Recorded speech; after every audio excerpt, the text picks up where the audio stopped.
Today, I'm talking to Steve Bennett, author of Fibre First, a book which proposes that simply reordering the foods you eat can trim your waistline and prevent diseases.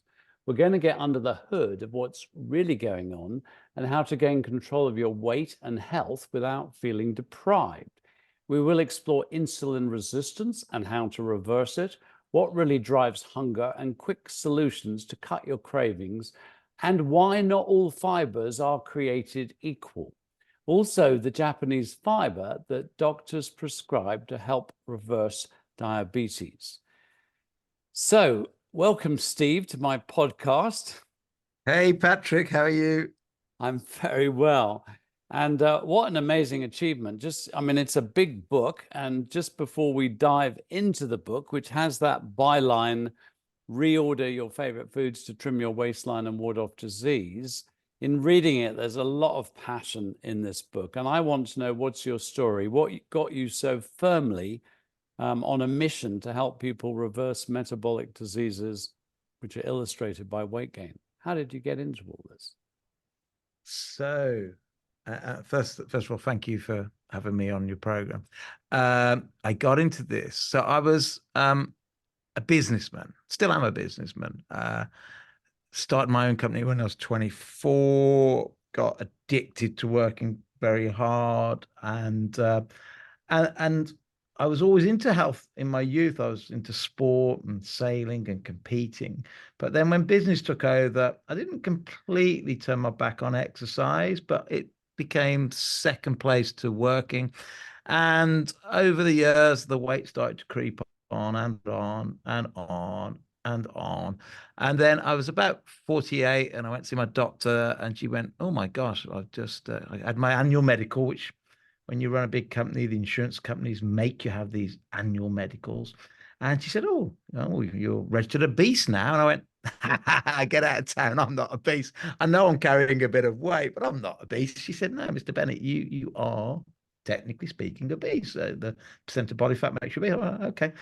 And I was pre-diabetic and I was having, the occasional migraines, and I was still exercising, getting up at like 3 or 4 in the morning to go for a run before my hard day in the office.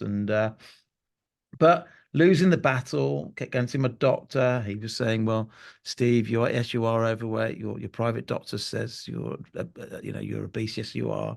I suggest you go low fat. I know you like cooking at home, Steve. So with your children, go low fat and keep up the exercise. Well done, pat on the back. You'll get there eventually." And then wifey says to me, "Oh, we're having another baby," and I'm like 49 years old, 8 years since the one before. And I'm like, "Oh my God, I'm not going to be around to see this one grow up." And then, because this is all about ducks lining up in a row, I was then in a place I know that you spend a lot of time in, Tanzania. And I was with the Maasai, some friends of mine. My day job was hunting for gemstones, looking for gemstones in Africa. And I'm with the Maasai, and I got up and went jogging one morning, and they tried to stop me because there was danger with elephants. And I still did it, and because I'm a bit sort of crazy like that and a bit of a rebel. And, and then that afternoon, this guy called himself Philip. He was a Maasai warrior, like 6 foot something, tall and lean. And I'm sure his real name wasn't Philip, but he called himself Philip. And he caught this goat, and he killed this goat, and then cooked it and gave it to me. And I ripped the fat off. And Philip turns to me and he said, Mr. Steve, you go running in the morning and you take the fat off my gorgeous goat so you can be big, fat Western man." And I went, "Philip, no. I go running in the morning and I take the fat off your goat to look like you, lean, strong, big Maasai warrior." And he turns to me and he goes, "Mr. Steve, it ain't working." I like so, that. Yeah. so there's two ducks in a row, wife pregnant, Maasai friend saying, "You're doing something stupidly wrong here if that's what you think makes you look like us." And then I got home. My dad had been diagnosed with type 2 diabetes. My mom's Alzheimer's was going off the scale. And I went, "I've done all right. Why don't I just step back from work, put a big management team in, stop being owner manager, just be owner." And then I thought, "Oh, screw it. Let's not do either." So I gave my company to my employees. We had like 500 employees. I gave them 80% of the company. So I stepped back from running it, stepped back from owning it, and then surrounded myself with doctors, nutritionists, and experts to try and work on me and get me better. And it started to happen quite quickly. So that's the backstory of why I went from businessman to, fanatical about and spending, many the investment in my health, and then the education has cost me millions so far. But somebody needed to, and you've been doing this brilliant, Patrick, all along. I mean, you've written 46 books, and we're peas from the same pod. We get something a bee in our bonnet about. We discover the truth about something, and then we want everybody to know about it. It's like I hate being lied to by the big food companies and lied to by the pharmaceutical companies, and then the misinformed doctors and the misinformed nutritionists because they've been misled by all these people after money. It's like want to shout from the top of the rooftop. It doesn't have to be like this.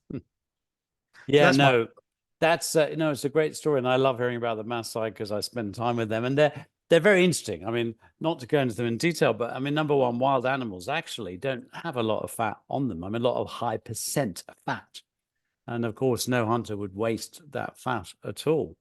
And the common concept is the Maasai are living on, you can cut the vein of an animal, get a bit of blood and some milk and etc. But they really only do that in the very dry season when they're hunting for water with their herds and they've got nothing to eat. So they kind of tap into a little bit of blood and milk. And recently what's happening with the Maasai actually is that they can get some B vitamin deficiencies. They're actually teaching them how to grow greens. wow. Which is sort of interesting. And then also, the Maasai, I mean, some people call lots of sheep and goats, which is kind of where they're at, desert makers. Yeah. Yeah. So, even that kind of existence before that, we're in jungles doing a whole lot of different stuff, Yeah. to do with fish and all the rest of it. But never mind too much about the Maasai, who I love. No. But Yeah, quickly, yeah, I'd like to pick up on that because I'd yeah, love your yeah, opinion on this. yeah. Yes, you could say they're deficient in like B vitamins, but then and they would be if you did a blood test. I'm pretty sure deficient in quite a few things. But then you'd go, does it really matter when their diet is so healthy anyway? I'm really starting to think that all these deficiencies only really matter to a big extent when you overlap the current lifestyle and diet. In other words, a deficiency in the UK with a standard British diet or the sad American diet, a deficiency is really, really going to be bad for health. But does that deficiency in what we believe we all need in vitamins and minerals matter as much if their diet is bang on, natural, not run by big food corporations and so on? And it's not a rhetorical question. That is like I'm asking your opinion on that. Yeah, no, and also I think the trouble is people do take one group of people in one set of circumstance and then extrapolate it.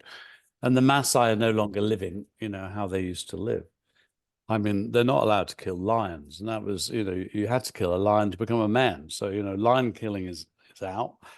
And oh yeah, and when I see my Maasai friends in Kenya move to Nairobi, yeah, all of a sudden they aren't the lean warrior they were when they were living in the bush. They all of a sudden start getting diabetes, and their uncle has a heart attack. And you take the Maasai and put them in a different location, they're no longer lean and tall and healthy. Exactly. And they, Coca-Cola is like right there. I saw a poster that said, 2 amputations for the price of 1.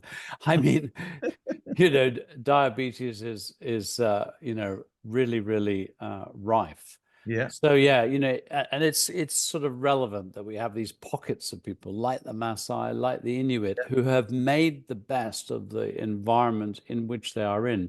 And there is no question that there are plenty of elders, who live, very, very long. And what you'd expect from a high meat and milk diet is more height. So there is this interesting thing where if the energy goes towards growth, you tend to get smaller brains. So big animals have smaller brains. Rhinoceroses, from 7% of I mean, they just eat grass effectively, and hippopotamuses, 7% is protein. and they end up with a ton of muscle mass, but a brain the size of a pea. And the massa are very tall. I mean, they're clever as well. Mm. And you get like the Dutch who drink a lot of milk and the Americans who drink a lot of milk, and the Maasai are tall. The Chinese, on the other hand, who don't have any dairy products, they're really, really small.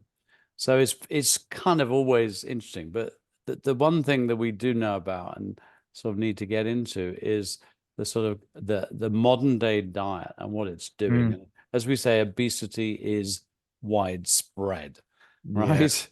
And how widespread is the problem? Because I know in your book you've really looked into this whole pattern of what we in the business call metabolic syndrome, metabolic Yeah. diseases, and obesity.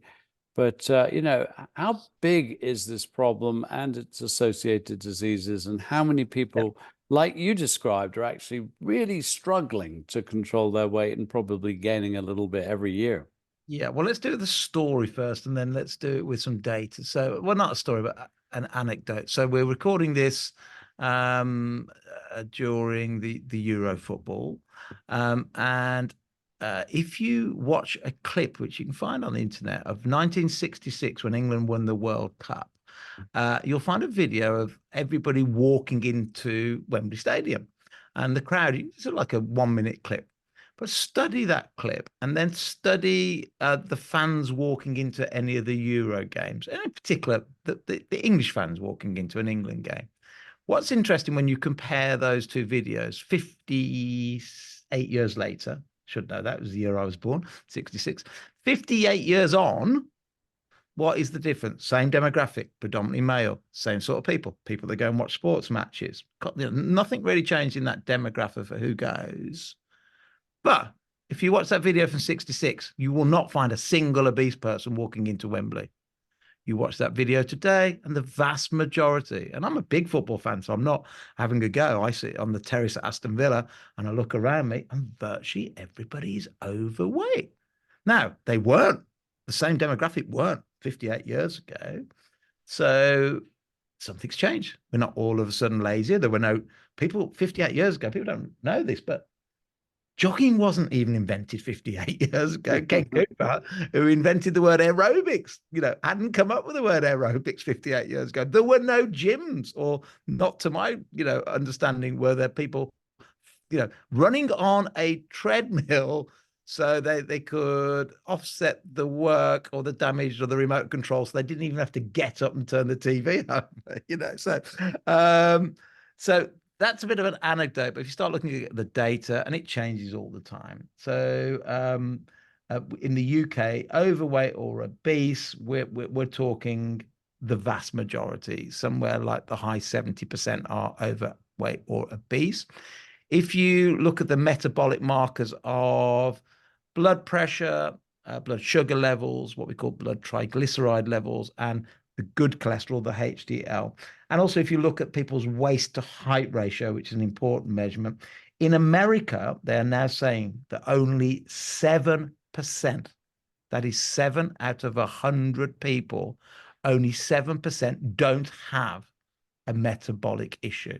We don't have the data for that in the UK, but we think we must be only a little bit behind, because sadly, what happens in America, certainly anything that's negative always follows in the UK, certainly if it's related to money and corporations. So look, certainly less than 1 in 10 adults are now fully metabolically healthy. Wow. Scary. I mean, it is scary. And you mentioned two things. Triglycerides. What are they? Why are they important? And why do they go up? So again, just so everybody knows, I've written this book, but I'm not a doctor. So I'll tell you my understanding of talking to all the doctors and all the professionals. Triglycerides, it measures effectively the amount of fat floating around in the blood, and we want to, because that's quite dangerous.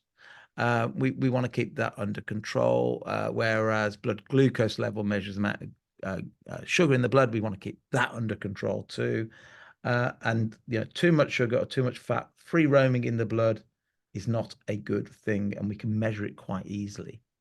Yeah, and what happens is that excess sugar taken out of the bloodstream by insulin, dumped into the liver, Yeah. is then turned into fat, triglycerides, to then be put back into the bloodstream and put into storage. And by the way, there's more cortisol receptors, think stress, in your abdomen than anywhere else in the body. So if you are both pumping stress, cortisol, and you've got all this free fat floating around because you've had too much sugar, which your liver has converted into fat, then the first place it stores, if it can, is in your belly.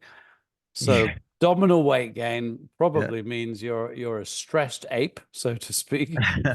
And what you've just mentioned is so important to get across, because when I say measuring fat in your bloodstream, the fat that we're measuring rarely, if ever, comes from the fat you eat. It comes from the body converting excess sugar, carbohydrates, into fat. And in fact, that's also important to mention, because back to what I mentioned earlier on, which was, my doctor only 8 years ago going, go low fat, saturated fat's bad for you. We now know that's complete nonsense. As long as you're eating natural fats, not fats that have been manufactured or fats that have been, extracted from seed oils in a horrendous way for health, but natural animal fats or coconut fats or avocado fats. As long as you're eating those do not cause the fat we're talking about in the bloodstream. The fat we're talking about in the bloodstream comes from the body converting excess sugar, excess carbs into that fat, and that is the fat that clogs the arteries. Yeah, and that triglycerides can also go up from alcohol as well. So alcohol is another sort of driver of that. And it is, people are still fat phobic. I mean, I even catch my wife after 20 years of nutritional indoctrination, going, oh, that's high in fat, etc. I said, don't worry about it. It's not the problem. So when you get that medical checkup and it says your cholesterol and your fat, it's the triglycerides that you really want to get down. There was one other thing you mentioned I just wanted to sort of highlight. A big study out recently which said forget body mass index, BMI, which is dividing your height by your weight or your I'm not saying you're a joke. I'm saying that is a joke. No, you're right. And BMI, they said absolutely ridiculous measurement. Yeah, and they said look at your waist to height That's ratio, right. which is exactly what you said, and that's very important. Beautiful story. Ben Chiquico, who is a bodybuilder in America, started bodybuilding when he was 15, now 70 years old. Started bodybuilding at 15 because he wanted to be a Navy SEAL, right? Proper intentions, want to be a Navy SEAL. He got down to, when he went for his medical for the Navy, he got down to 5% body fat. I mean, that is so ripped. I mean, this guy, even in his 70s, he's like so muscly. He's written books and books and books. That's what wild animals are at, about 5% body fat. Super muscly. I'm going to be a Navy SEAL. I'm going in the Navy in America. I'm going to be a Navy SEAL. Failed his medical because his BMI was too high. because he was so muscly but not that tall, his BMI, his height to weight ratio, said he was obese, and yet he was 5% body fat. So he has for 65 years been the main guy going, look, we know BMI is rubbish. And in fact, in America, it might not mean a lot to your English listeners, but in America, the NFL, they reckon 80% of those professional athletes would fail a BMI test. Yeah, because muscle is heavy. That's the point. You got a whole lot of extra muscle, so your weight goes up, your height stays the same because that's the way it is. So now, you just mentioned the real measurement, which is your waist to height ratio. Take a piece of string. You don't even need a tape measure. Don't even need your doctor. Take a piece of string, get somebody to cut it to the length of your height. So take your shoes off, floor, top of your head, cut it. Wrap that string around your waist. If it doesn't go round twice, you've got a bit of work to do. If it's nowhere near going around twice, you've got a lot of work to do. If it will go around twice, you're at the optimum already. And if you can get it a little bit, if you can go around a bit more than twice, even better still. And you can start marking that bit of string with a bit of pen or whatever. The goal is, forget the bathroom scales. They're not the end of the world, but that's not the most important one, because that'll go up and down daily. Keep measuring your waist height ratio. I love that. That's so simple. And the book, by the way, Fibre First, is full of, some really practical ways. But now we need to get a little bit into the psychology, because I've always maintained that the only diet that can work Yeah. is one that kills hunger. I mean, that's the reason, the major reason, not the only reason, but the major reason we eat is that internal message that says, I'm hungry. So what makes you hungry? So great question. And just before I answer that, a good friend of yours, a good friend of mine, Professor Tim Noakes, says, I have yet to meet somebody overweight or obese that isn't driven by hunger. So if we can cure the hunger, we can cure the obesity, we can cure these things. So what drives hunger? So in the book, I talk about 3 real hungers and then about half a dozen not real hungers. So the 3 real hungers are, the first one, which is what everybody thinks is hunger, is I need energy. In other words, we need to bring some energy in, to keep the heart beating, the lungs going in and out, the brain functioning. So a real energy lack, or we haven't got enough energy to drive the body. That's the only real hunger. But we'll talk about that in a minute, because that's often incorrect. The next one is the brain can't really tell the difference between thirst and hunger, dehydration and hunger. So quite often, if you was to have a glass of water, you might find that your hunger goes away. And one that we've only come to realize lately, but I think you might have written about this in a book before, and that is the body and the brain is so clever. It knows that it needs those 13 vitamins, those 14 minerals, all those antioxidants. It knows it needs them.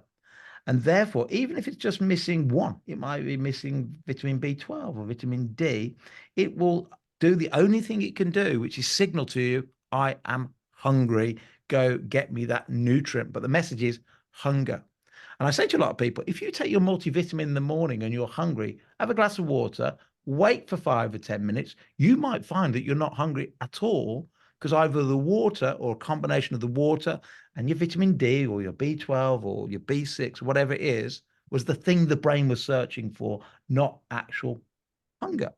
And interestingly, of course, when we become, hopefully we might get into this conversation today, we might not, but it's in the book and you talk about it a lot. Once we become in fact, your book, The Hybrid Diet, fantastic book.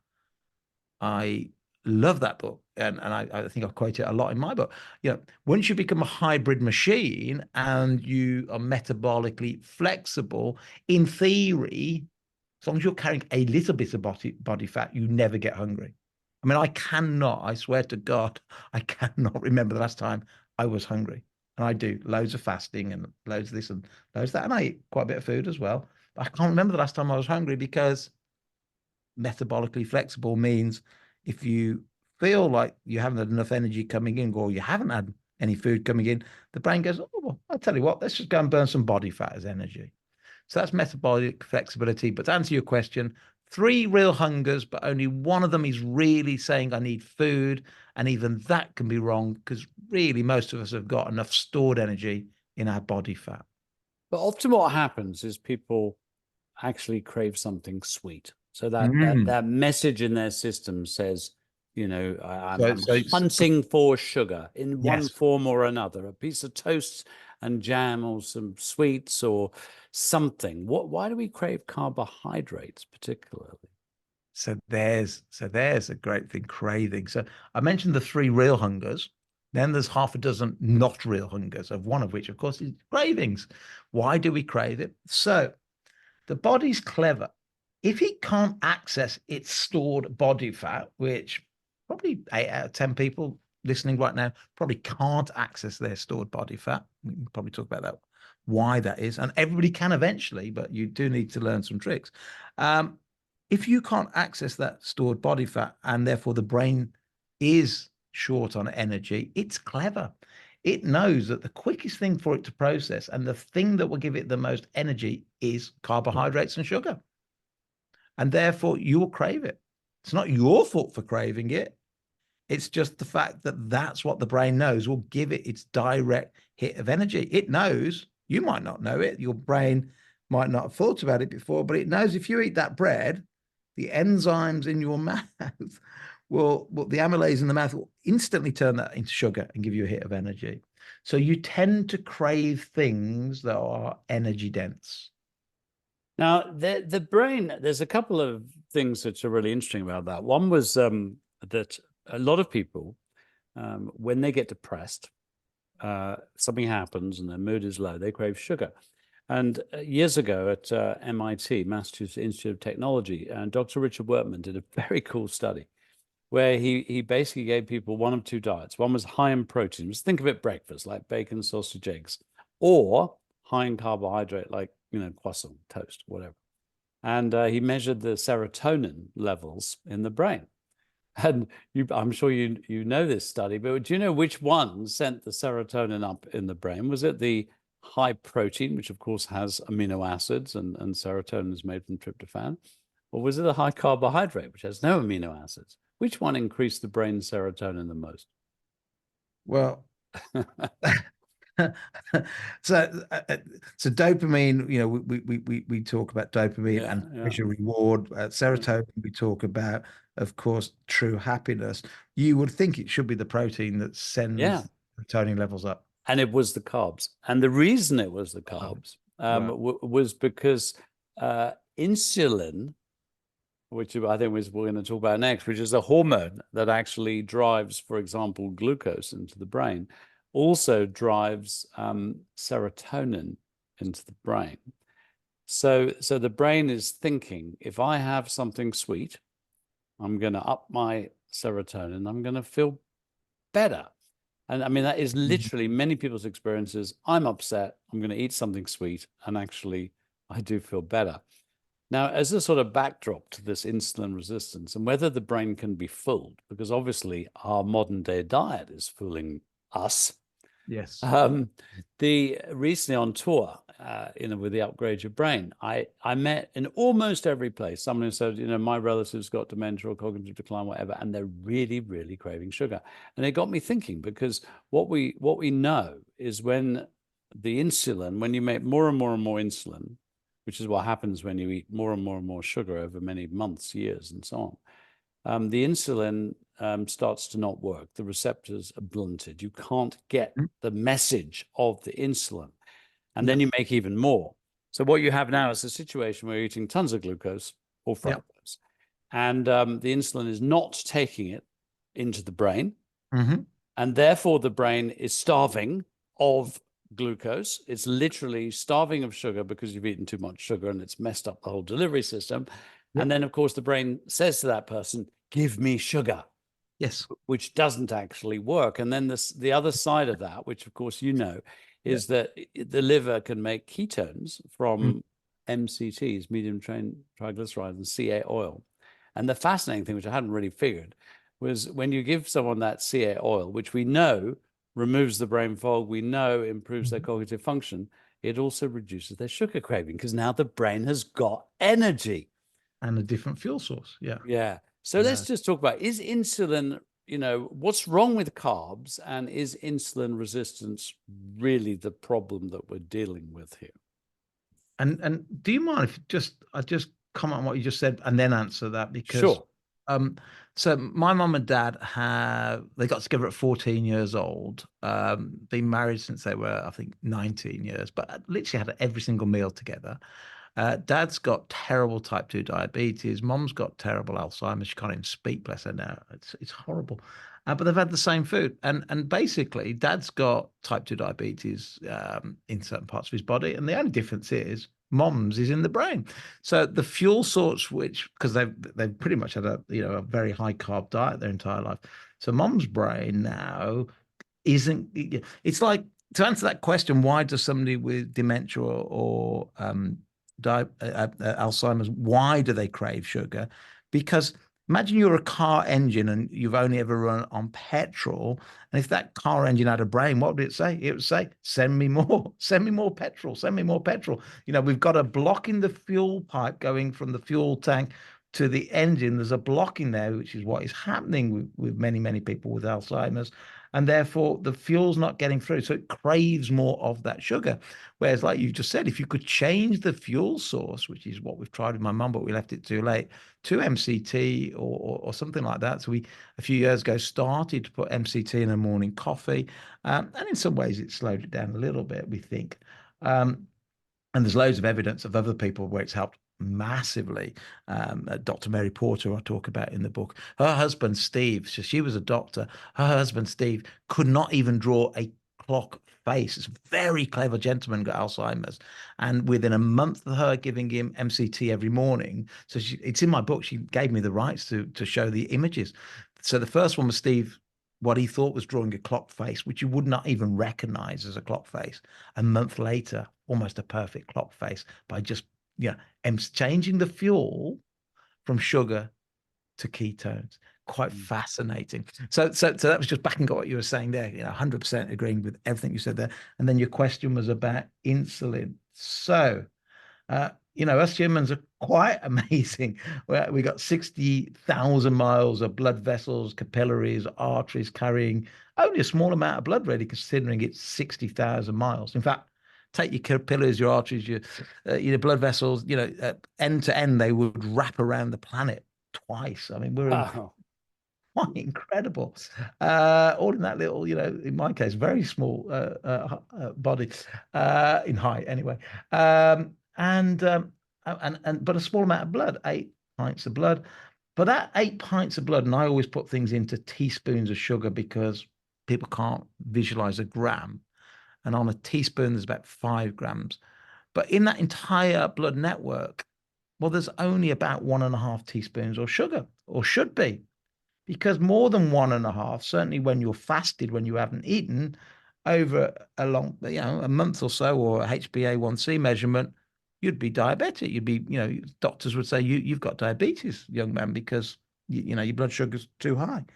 Well, 1.5 teaspoons of sugar is not a lot when you consider a 12-inch Subway, the bread alone, turns into 15 teaspoons, or I was frightening that one. Oh, the one that always frightens people. I say a big baked potato. There might be a bit of vitamins. I know you're like me, very keen on vitamins and nutrition. Might be a bit of vitamins in the skin, but once you get past that, the rest is just starch. That's nothing but sugar compressed. That potato will turn into about 10 teaspoons of sugar. But your bloodstream can only carry 1.5. Any more than that, you're diabetic. Any more than 3, you're probably dead. So, you've got to get rid of it pretty quickly. And that's what insulin does. Insulin is the body's hormone released by the pancreas to get all that excess. So you've had that Subway, 15 teaspoons of sugar. It's got to get 13.5 of those out that bloodstream pretty damn quick. Insulin's job is to grab it, store it as body fat, get rid of it. But that one-off insulin is not a problem. Occasional insulin is not a problem. I call it the hibernation hormone. It really only ever kicked in the autumn to help, our ancestors when they were eating copious amounts of, apples and pears and fruits, just that 1 or 2 weeks of the year. And we've, for 2 million years, insulin's done its job. But ever since sort of the 1950s, since the big corporates have been messing with food, and we can go on to what they've done in a minute, we're calling on insulin virtually at every mealtime. Then eventually the cells they lose that relationship with insulin. They become insulin resistant. I always say persistence of anything leads to resistance. One glass of wine might made you have that nice feeling, a bit giddy. Then eventually, if you have that every day, you need 2. Then if you do that for a couple of years, you need a half a bottle. Then eventually you get to a point where even a bottle for some people, don't do anything. That's persistence leading to resistance. And that's what's happened with insulin. The cells over decades go, I can't cope with this anymore. Stop sending me all the sugar. I'm now insulin resistant. And what happens is the doctor doesn't notice it yet because the body is clever. What does it do if the cells stop listening to insulin? The pancreas puts out even more insulin and more insulin and more insulin. And way before we become diabetic and before the doctor notices, we've had elevated insulin for such a long time. And the problem is, and what we're now starting to realize, it isn't so much the elevated sugar that's causing the problem, because the body's quite good at dealing with it. Unless you're a type 1 diabetic, that's a whole different story. The body's quite good at dealing with it, but eventually the insulin starts to go up, which we don't measure and we don't monitor regularly at the doctors. And as that goes up and up and up over decades, that is elevated insulin is driving most chronic illness. Yeah, I mean, it raises cholesterol, raises triglycerides, damages the eyes, damages the arteries, and of course promotes weight gain and so on. How long would you say it takes to become insulin resistant? How long does it take to reverse it? And how do you reverse it? So I think everybody's different. You know, we're seeing children now with type 2 diabetes. So when you get type 2 diabetes, in other words, the body's lost its battle regulating the sugar. That tells you you've had insulin up for a while and it's lost its battle. We're seeing kids that are getting it now. Historically, that you'd find doctors saying, well, it takes 10 or 20 years to develop it. And for some people it does. You know, my dad, my dad, bless him. I remember on a beach when I was about 8 or 9 in Woolwickham in Devon, behind those old windjammers, with my dad up with his foot resting on the back of a deck chair because he got gout. And then I remember in my early teens, dad explaining how he got high blood pressure and he needed this medication. And then when I was of an age where I could understand what he meant, he said to me, oh, I've just got that blue pill stuck in my neck and I've got a stiff neck in my throat. Sorry. I got that pill stuck in my throat and I've got a stiff neck. You know where I'm going with this. He was taking Viagra. And then he got diagnosed only 80 years old. Well, wasn't, sorry, 78 years old. He got diagnosed with type 2 diabetes. But all of those were a sign that his body was losing the war. The gout is a sign of it. Erectile dysfunction is a sign of it. You know, high blood pressure is a sign of it. So for my dad, it took probably 5 decades of having elevated insulin with nobody noticing it. But kids as young as 10 or 11, sadly, now are getting diabetes in our schools. So normally a couple of decades to answer your question, but it can happen a lot quicker if every meal is a carbohydrate sugar load for the individual. Now let's focus for the rest of our time on the good news. That's the bad news. That's now bad. The good news is, how do we reverse it? How long does it take to reverse insulin resistance? And I'm particularly interested because you've got a device for actually measuring what's going on through health results. Yes. Tell us a little bit about that, and and how people are using that, and how quickly they're kind of getting back to the promised land. Okay, I'll answer them in the order that you asked them. How quick? So you're right. That was all the gloom and the doom. But actually, it's not gloom and doom, is it, Patrick? Because and you've quoted this many times, most things that we think are genetic and in the genes that we have no control over, therefore we're miserable and we die younger because we think we can't control it. Virtually nothing's in the genes. I mean, there's a couple like BRCA genes and things like that, but nearly everything else, even if, and you taught me this, so I'm just, for your audience, telling you what you taught me. I was a bit paranoid. I've got the APE04 gene, which means I'm a little bit more likely to get Alzheimer's, maybe the average. And my mom's got it, so maybe genetically a couple of percent. But you taught me this, therefore my genetics and my genes are saying my gun is slightly loaded towards Alzheimer's, but it's my lifestyle and diet that will pull the trigger. So the good news, what I'm trying to say there is, I'm trying to say that we've just talked doom and gloom, but the great news is we can control so much more than we've ever realized. And every month that goes by, while we're hearing more news and bad news about illness, but at the same time, we're learning more and more, almost week by week, about how we have more control over it. So the good news is, if you have diabetes type 2 or pre-diabetic, you can start to reverse that or even put it in remission in as little as 2 to 3 weeks. And we've seen it, 2 to 3 weeks. Amazing, isn't it? And before we go on to well, you can kind of build this in as well, what they're actually doing. This device that you've got that actually measures biohacks, measures what's going on in your body, and therefore shows people in real time that they are reversing these problems. Tell us a little bit about that. So if insulin resistance or too much insulin is the early sign, it would be nice to just measure insulin. It's just a little bit complicated. It takes a long time. You currently have to go to a specialist to do it. And that's a good couple of hours out of your day. And well, that's going to tell you where you are at that moment. So at the moment, we're not great at just measuring insulin. So let's measure the things that tell us everything else that really tells us what our insulin is doing anyway. There's 5 measures we want to know, and we've talked about a couple of them already. Number one, most important, that tape measure will do it. That piece of string will do it. Your waist to height ratio. If that string won't go round your waist twice, start working towards doing that. So getting the visceral fat disappearing. We'll talk about that. How? So that's number one, your waist to height ratio. The number 2 important measurement, probably in order, would be your blood pressure. But don't rely on going to your doctor for the blood pressure, because nearly every time you go to doctor, it will always be higher because you're sitting in front of your doctor. Some people have what we call white coat syndrome. In fact, nearly everybody to a certain degree will have some extra blood pressure just because you're in the doctor's surgery.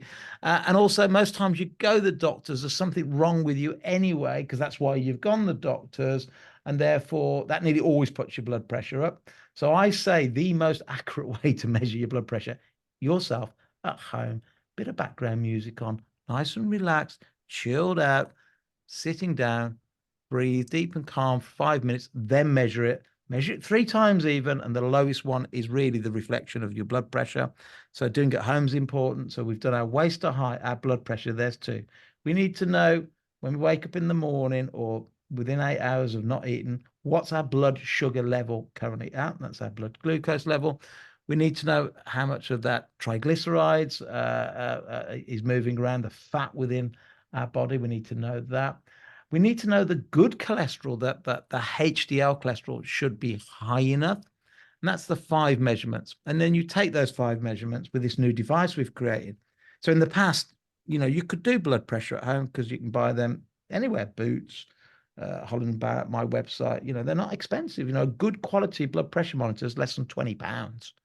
A good blood sugar monitor is less than £20. But what we couldn't do historically was to do our cholesterol profile and our triglycerides at home. So cut a long story short, we've created a device that does all 5 in one. And then you just take those 5 measurements, put them into our app called the Health Results app, and it gives you an overall score. So I've used doctors to work out an algorithm, take those 5 measurements that are now recognized as the 5 metabolic measurements, and work an algorithm that says, take my blood pressure, take all these, put them together, and how am I doing metabolically? What's happening inside? 0 means I've got probably insulin resistance for sure right now. 100 means I'm doing really well. I've got no problem dealing with anything metabolically. And we meet people that range from 0 to 100. A few athletes that we measure, a few teenagers we measure are 100. I have not got there yet. Personally, my best ever is 95. My average is about 85. But every time you really concentrate on getting the diet right and putting your fiber first and cutting the carbs and getting a little bit of relevant exercise, all of those markers improve almost in parallel. So listeners are thinking, how do I get this thing? And how much does it cost? So before we'll go into what you actually do to change your results, just quickly. So what does it cost? How do people get involved? So it's £169. The entire device, £169. In that you get a load of consumables. You can do 10 full tests for that. And then when the cartridges that you put in the machine run out after 10, you can just then update just the cartridges, which are fairly inexpensive. And that's all on healthresults.com. It's we call it our HRM 360, Health Results Metabolic 360. We call it, the home guardian, and my sort of dream and ambition eventually. A bit like when Bill Gates many years ago in the 80s said every home needs a PC. And we all went, as if everybody will have a PC, and look, we've all got one in our phone now, Every home should have a way of measuring these important metrics, because we are measuring things that can improve through lifestyle and through diet. We're not measuring for cancer. We're not measuring your PSA. We're not measuring all those sorts of things that I still think is something your doctor needs to look at. We're measuring things that you can influence by making changes. And in my mind, they're the main 5 markers, because They're the ones that eventually drive the cancers, those things that we worry about. These are the preventative measurements that help you underpin your changes more than jumping on the bathroom scales. I know most people are doing it every week as they work through your book and the diet and so on, or Yeah, so the blood profile in terms of the triglycerides and the cholesterol, you don't need to do that one really every week. Probably once a month's okay. They don't move as much.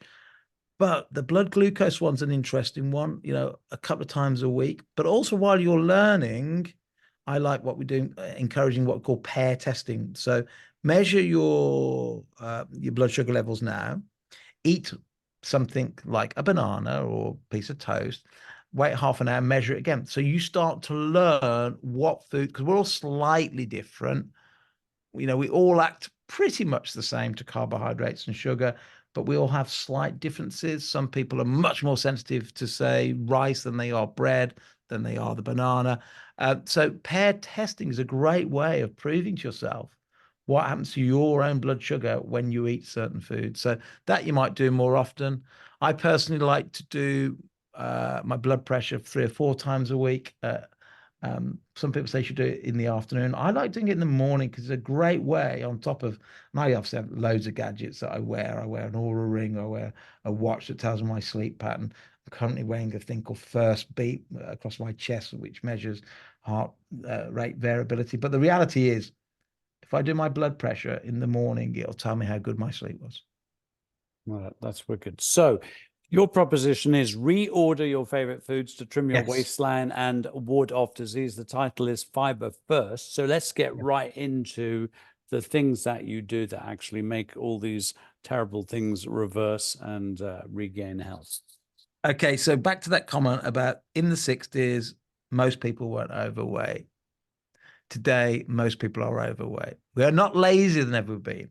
Anybody overweight listening to this, or it's not your fault. I'd say everybody is slender, but some people are carrying different size weight jackets put there by the food industry. And the reason I propose they're put there by the food industry, and the likes of yourself and Chris Van Tulliker done great jobs exposing all the chemicals they're adding, all the the nasties that are going into it, all the processing. And you've mentioned fiber many times before, so you're one of the few that have been a fan of fiber. But what nobody's really talked about is the fact for the last 50 years they've been taking fiber out of the food. They've been taking it out of the food because fiber shortens shelf life. That means less profit. Fiber makes you feel full. If fiber makes you feel full, you don't eat so much. That affects their profit. If you put fiber in the food, it prevents what you talked about earlier on, the cravings and the addictions. So if it prevents the cravings and the addictions, you don't get addicted to their food, they don't make so much profit. So they being the big food corporations, have for about the last 50 years stripped fiber out of virtually all foods. The problem with that is that historically we have never eaten sugar or carbohydrates which turn into sugar without fiber. They've always been paired together. And therefore I propose, and the data and the evidence is now there, with the millions we spent on research and talking to experts, that fiber sugar doesn't come without fiber. So fiber is the natural antidote to sugar. You can have the apple and the pear straight off the tree, as long as you're having it off the tree and not in a juice, because the fiber is there like it's always been there. But the big companies have taken it out, and it's making us sick. And it's making us sick for 3 reasons. Number one, we're overeating because we haven't got the off switch called fiber. Number two, and I'll get a little bit technical, but I know your following are quite well adversed with the technology and the biology. At the bottom of our stomach, we have something called the pylorus, which acts like a plug in a shower, or a plug in the sink. In that, if we can plug that up with fiber, it creates a mesh over the top of it and slows down the absorption of what we eat. Therefore, we keep talking about blood sugar, keeping it under control and not raising insulin. So if you can plug up the pylorus with fiber in your diet, it slows down the absorption of the sugar, which means your blood sugar doesn't rise as much, which means insulin doesn't rise as much, which means you're much less likely to get all these chronic illnesses. How much does it do that? So research by Cornell in 2018, an Asian study in 2019, and a study in Tokyo in 2020, on average across those studies. And all they did in those 3 studies was said, right, eat a meal that's got some veg, some protein stroke fat, and some carbs, but reorder the same meal. So they had, the groups of people, some eating it with the carbs first, some eating the same meal, but with the fiber first. On average, the blood sugar spike was 28% less. So about a quarter less, which is monumental. Any drug that changed something by a quarter would be hailed as one of the best drugs ever. And that's what fiber was doing. And then I took it one stage further. And was this the vegetables that was given the Yes. fiber? Yes. So you're saying, if you're having, I mean, I don't know, for example, if you had a starter, main course, and dessert, you don't put the fiber in the dessert. You want it in the starter. You want something early on in your meal. And, what are those 5 top foods for fiber? What are the foods we want to have? Yeah. So, I mean, I'll answer that second. Answer that first one. Yes. So if you've got vegetables, which is obviously got fiber in it, potatoes, which is just starch with no fiber in it, just carbohydrates, just sugar. And let's say you've got some meat, order it so you have the vegetables first, fiber, then your protein and fat next, that will sit on top of the fiber, blocking the pylorus even more. And anything that turns to sugar, the bread, the pasta, the rice, the potatoes, last if you want them, because now you've got a mesh stopping that getting through. Therefore, it slows down the sugar absorption, therefore helps ward off those chronic diseases. Now, that's eating the same meal. Your second question, tell me what has got lots of fiber in it. Well, this is really what the book's all about, adding more fiber, because in our research, when we added more fiber to the meal, specific fibers, we cut it in half. In other words, and this is what we do. The blood sugar spike. Yeah. The blood sugar spike. This is what you'll love about our experiment. So we said, let's make this real world. So we got 10 volunteers, all wearing a continuous glucose monitor, so we could see what was happening to their blood sugar levels. They stayed in my building. These are employees in my big corporation, not a food corporation. So these are people that volunteered to the strict rules of you come in fasted every morning, you do not eat between breakfast and lunch, and you have to, follow the program. So, and we paired everything. So day 1, here's 10 different cereals, the top 10 in the UK, pick your favorite. So all the volunteers did, pour what you'd normally pour. So they did. The only thing we did was weighed what they poured, and they ate it. And we watched what happened to their blood sugar levels. Then the next day was the second test of the same thing. Right, before you have to pick the same cereals, but before you do, drink this fiber drink first. And on day 1, all that was in that fiber drink was chocolate powder, full of fiber, peanut butter, full of fiber, milk, full fat milk, not a lot of fiber, hardly any. And we let them choose either a couple of strawberries to make it a bit sweeter and half a banana. And they had that first. Then they had to have the same cereals. They didn't know what we were doing. We were then measuring to see how that varied to the day before, which it did cut down overall quite a lot, how much they had. And then we measured the blood sugar spike.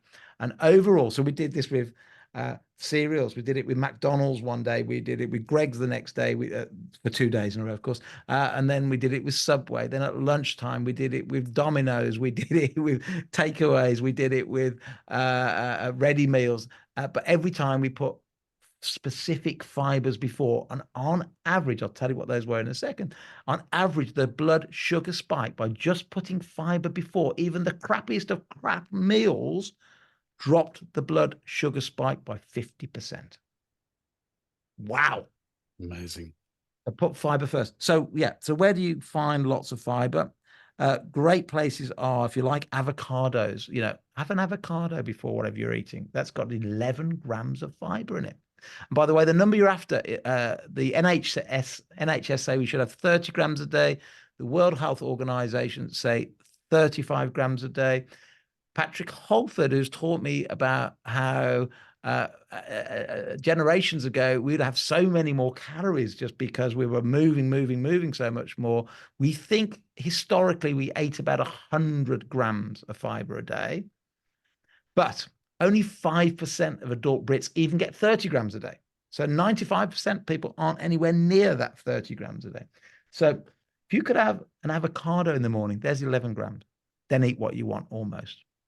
Or a handful of nuts, particularly almond nuts, or seeds are fantastic. If you like chia seeds, add it to everything. Add it to your smoothie. Add it to coat your fish with it. Coat your tuna with it.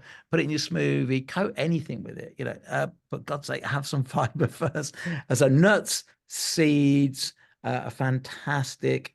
Your green veggies, of course, don't have masses of fiber in it percentage wise, but it's sufficient to slow down the absorption of whatever in that fruit or vegetable turns into sugar. What about beans and pulses, lentils, beans, those kind of foods? Yeah, absolutely fantastic. If you are, and let's not go into whether you should count calories or not. If you're trying to energy restrict a little bit, don't go mad over it. Don't need as many as you think you need. But yeah, look, add half a can of beans or pulses to a nice soup. Fantastic way of getting fiber into your diet. Now, years ago, I was playing my favorite game based on the concept that for every disease that exists, there's a country that doesn't have it. Yeah. And in relation to diabetes, it got me looking at Japan. Mhm. And what I found, I mean, this was, a long time ago, 20, 30 years, that the Japanese doctors were prescribing a fiber called glucomannan, which is found in a sort of tuber-like, potato-like plant called konjac, spelled Konjac. And I started to wonder why they were doing that. Yeah. So I think you're a great fan of glucomannan. Yeah, indeed.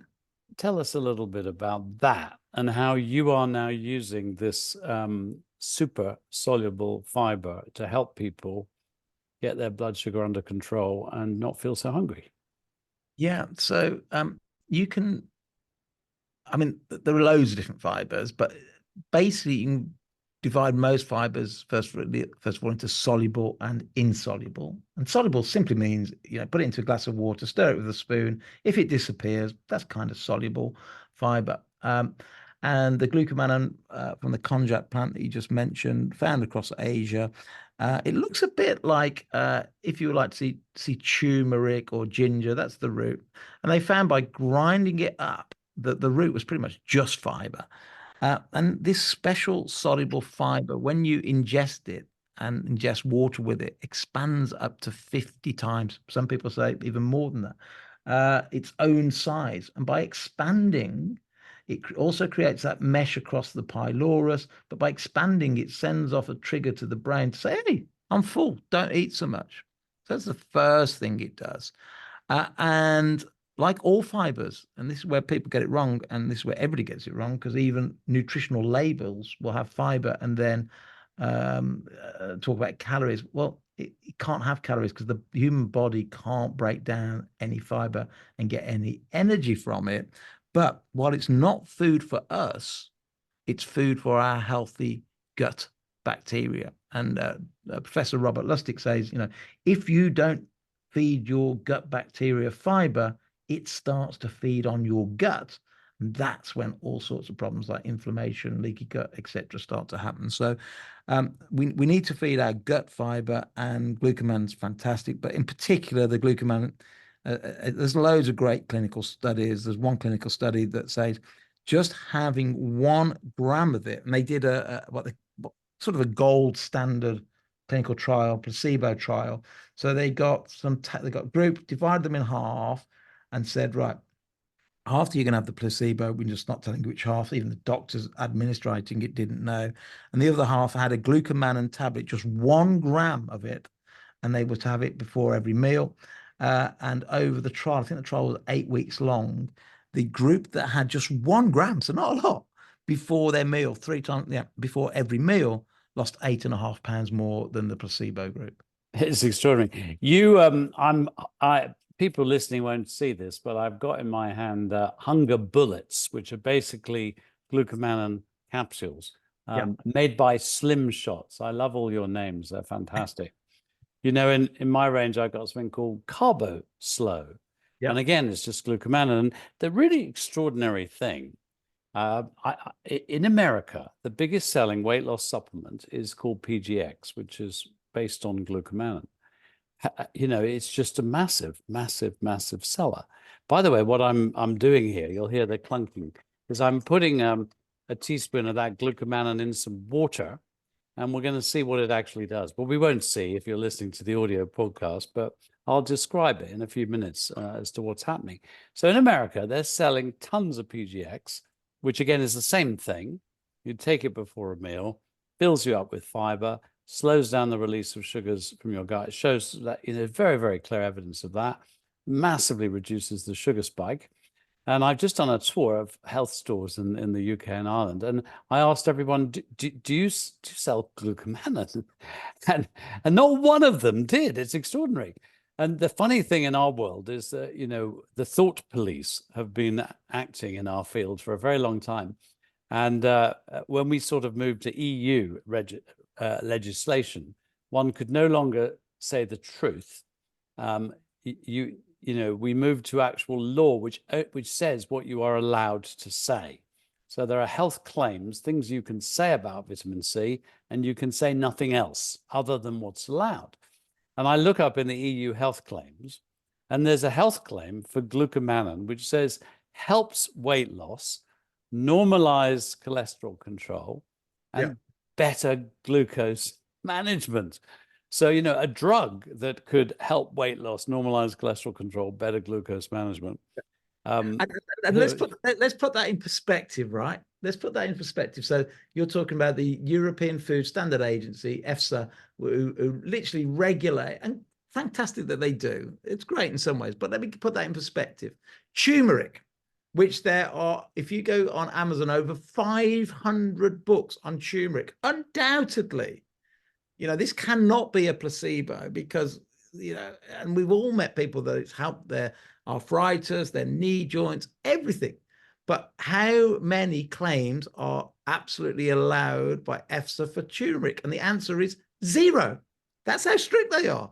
So for them to say that glucomannan helps weight loss, and if you have more than 4 grams a day, can help reverse, lower your cholesterol, my gosh, that must have hurt them so much too, because, you know, that just doesn't happen. So that the evidence is so overwhelming. They could not argue that one, which is fantastic. Now, in case you don't know, there's a ton of substances are either classified as a food or a medicine. And to be a medicine, you have to get a license. And there's a ton of money being made everywhere in the giving of licenses. And that is really the bit of law originally started in 1968, which gave drugs a monopoly. Yes. That is the whole point. And I mean, for example, recently there's N-acetylcysteine, a beautiful amino acid that helps to make glutathione. It's been classified as a medicine. So now it cannot be sold as a food. SAMe, S-adenosylmethionine, fantastic methylating substance, classified as a medicine, can't be sold as a food. So in other words, this food medicine barrier, and therefore on the food side, we will not let you say anything unless we let you, and the evidence has to be so incredible. That is really how to control the drug market, how to keep the monopoly going. And it's getting more expensive, Patrick. So I'm holding up for those that are not watching this sugar called RX sugar. Fully allowed in America. Amazing research behind it. This is like up there. I mean, stevia we know is okay for you. We know xylitol. We know erythritol is okay for you. This is sugar number 4. But I said, well, I'll have European rights for it. They went, pointless, Steve, because it's not approved in Europe. I went, it's all right. I'll fund, you know, the white papers and the research. So my team started to looking into it. We know this works, but it's going to cost us around £3 million to get it EFSA compliant, and in other words, just to tick all the right boxes. We know it works. It's in America. I ain't got £3 million to throw at another great alternative to all the crap sugars out there. One that doesn't put up your insulin, doesn't call what we call a syphilic phase insulin response. But I haven't got £3 or £4 million to throw at it. So yeah, but the drug companies, that's a drop in the ocean. Let's get a drug that makes 1% difference in this tiny little cohort and show that with that makes 1% difference, spend billions on it, get it approved. And yeah, you know, cocoa powder, chocolate powder, which is healthy, or or turmeric. Just we can thousands of different benefits that we could have out there if somebody could have funded the research. Now I'm holding up that glucomannan, which has now gone sort of solid, like porridge, like glucose. So it's instantly absorbed all that water, which will therefore slow down the release of your sugars. And the other night, you've got another wonderful set of products under the name of Fibre Hydrate, angel hair noodles, tagliatelle, spaghetti, and penne. Now, and I had this the other night. A friend of mine had made this beautiful Thai curry. He's a chef. So I had all this Thai curry sauce. And I took your Fibre Hydrate penne, and it's jelly-like. And it's in a bag, and you drain out the water, and then you cook it. But you don't really need to cook it much at all. And I added it to this Thai thing, and I picked some lovely shiitake. I have logs that grow shiitake and red onions full of quercetin, and I had lots of parsley and coriander and peas and beans and all sorts of stuff. And the truth is, cognac doesn't taste that. It's kind of neutral, in taste. It's not really nothing. Yeah, you don't really have it for taste, but it absorbs flavors. And I added that into my Thai curry. And it was remarkably filling. And then there is this very strange thing that happens, which is you just don't think about eating, and you don't think about dessert. Yeah. And I'm not even sure you think about drinking either, because you hit this kind of satisfaction point. And well done on Fibre First. Unfortunately, we are coming to the end of our podcast. And just look, I'll just quickly say, I know we're at the end, but so everybody's talking at the moment about GLP-1 injections, Ozempic and things like that. See fiber, because one of the main things that Ozempic does to help people lose weight is to slow down gastric emptying. It's a drug, and we know the side effect of drugs, and nearly every weight loss drug eventually gets banned because eventually they realize all the damage it's doing. And I'm not saying nobody should take it. I just think with caution, we'll be very careful about it. But that's what fiber does. Fiber is innate. You do it naturally. Get your fiber up, glucomannan, or your nuts, or your seeds, or your, just get your fiber up. Do it first at the beginning of the meal, and then all the things we've been talking about. It's just beautiful. It's just that every other diet has one thing in common, which is telling you to stop eating this, stop doing that, stop. We're saying, just ignore that for now. Don't stop anything to start off with. Start just getting your fiber up and let nature take its course, because you will find when you start putting fiber up, you don't have to think about dropping anything for your diet. It just starts to happen naturally. So, Steve, thank you so much for your book, your work, and your enthusiasm, and also these products that help support the whole thing. How can people get your book, The Fibre First Diet, and find out about your products and that wonderful device for testing what's going on? Yeah, so the book's available obviously on Amazon.